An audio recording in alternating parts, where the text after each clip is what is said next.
आपने सुनी होगी। 4 ठग थे। एक किसान एक बकरी लेकर के जा रहा था, तो चारों ठगों ने कहा कि इस किसान से बकरी कैसे ली जाए।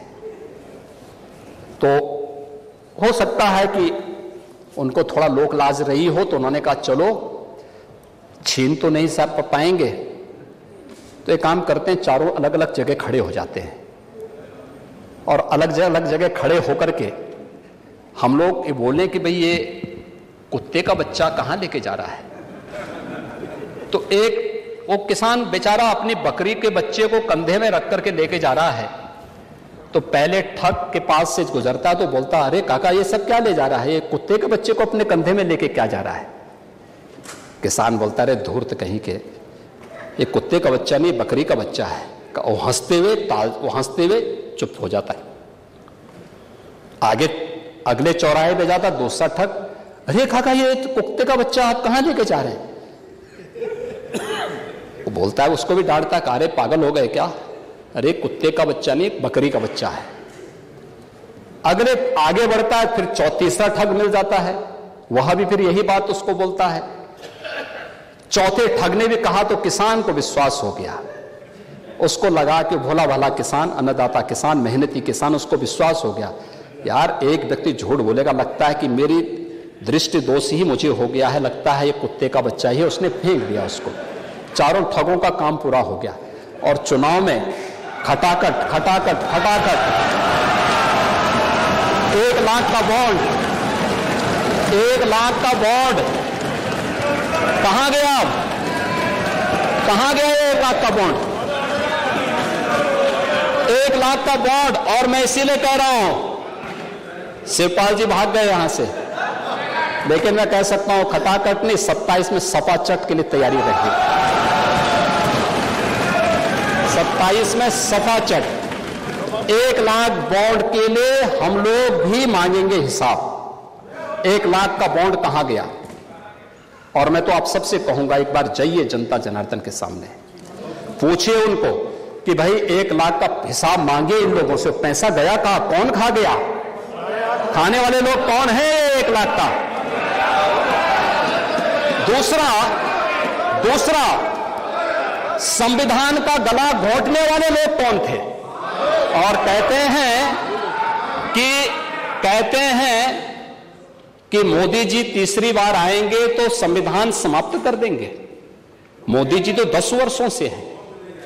बाबा साहब भीमराव अंबेडकर जी का जितना सम्मान मोदी जी ने किया, पंच तीर्थों का निर्माण किया,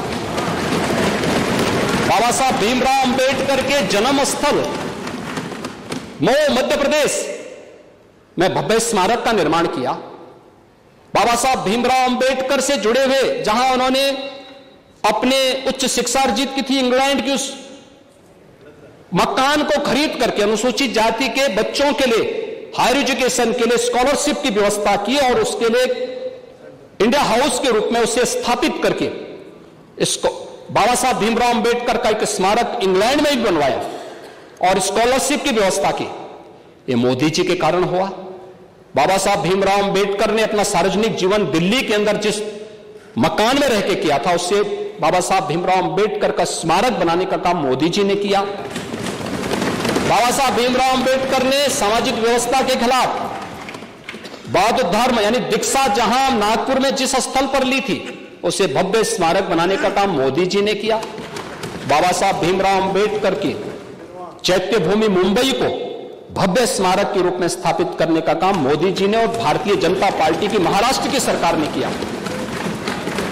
मोदी जी को आप यहां पे मोदी जी के बारे में गलत सूचनाएं देते रहे और बाबा साहब भीमराव अंबेडकर को हराने वाली कांग्रेस आज जनता को गुमराह करने में सफल हो गई है। वही पंचतंत्र की कथा मुझे याद आ गई।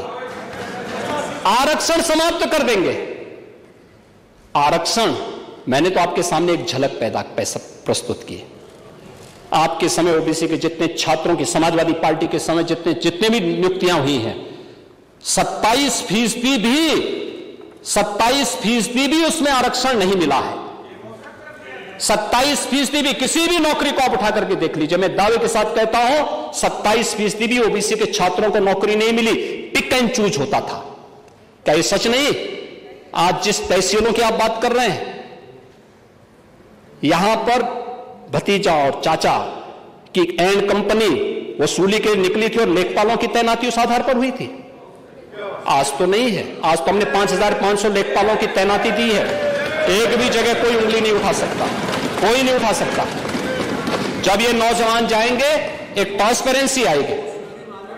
आप अंत में बोल देना, पढ़ लीजिए, आप उसके बाद बोल लेना। हाँ, अब बोलेगा, मैं आपकी बात को सुनूंगा।